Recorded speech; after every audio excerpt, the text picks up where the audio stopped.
Моя армяне, срочная новость, всех прошу распространить.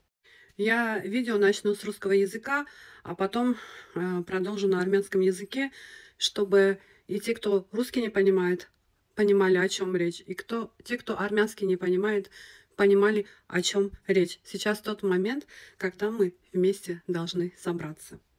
Вагиф Хачатрян. Это тот человек, который, когда освобождали Степанакерт, его вытащили из автобуса и увезли в Баку, и осудили его за геноцид Ходжалы.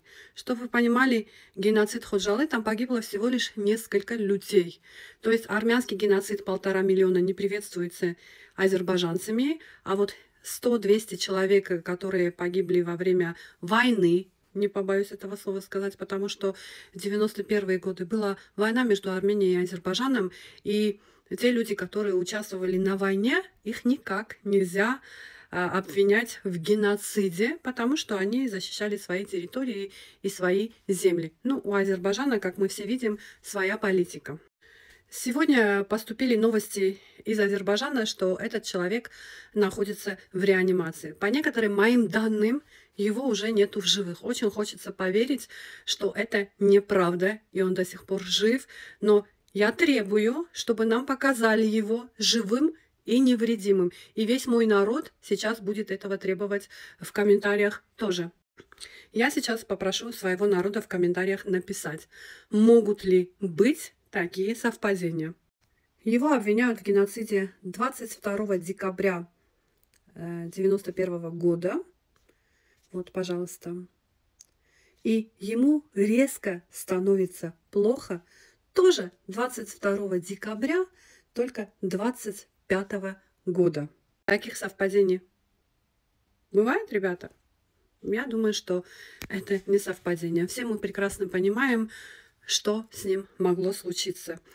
По некоторой информации, это подарок президенту на день рождения, что очень печально, что они привыкли такие подарки делать. Михосков, ժողովուրդ, ասում ենք պատերազմը վերջացել է։ Բարեկամություն եք ուզում ադրբեջանցիների հետ, բենզին եք վաճառում արդեն, եսի մինչեր եք անում, հույսներ այդ բան եք արել, որ լավ կլինի ամեն ինչ, ձեզ թվում է, թե այս վիճակով լավ կլինի ինչ-որ բան։ Ձեր հայերին ոչնչացնում են հերթով։ Դուք այսօր կարող է բենզինի պատճառով եք լռում, կարող է եսի մինչի պատճառով եք լռում։ Հարա մեղնի այն բենզինը, որը որ ձեր մեքենան կլցնեք, լուրջ եմ ասում։ Մի հատ մինչև զապրավկա անեք ձեր ավտոները, բարձրացեք եռաբլուր, նայեք այդ երեխեքի քարերին, որտեղ որ իրանց նկարներն է,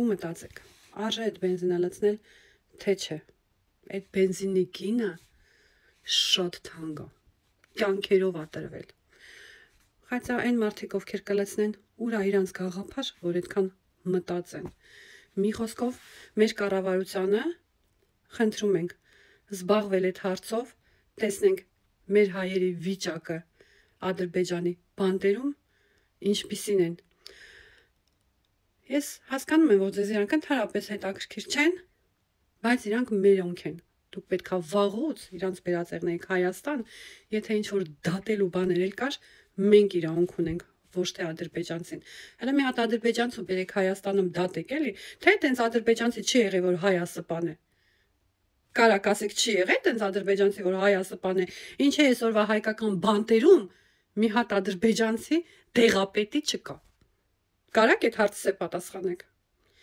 Մի խոսքով, ես զգուշացրեցի ինչ այսօրվա դրությամբ այնտեղ կատարվում, մեր հայկական նորությունները չգիտես խի լռում են, իբր թե ոչ մի բան չեն նկատում։ Դե խաղաղություն են ուզում այդ մոմենտներին չարժե այս ձևի բաներ բարձրաձայնել։ Դե կներեք, որ բարձրաձայնեցինք։ Հիմա տեսնեմ, կլռեք, թե ինչ որ մի բան կասեք։ Տարածում ենք ժողովուրդ։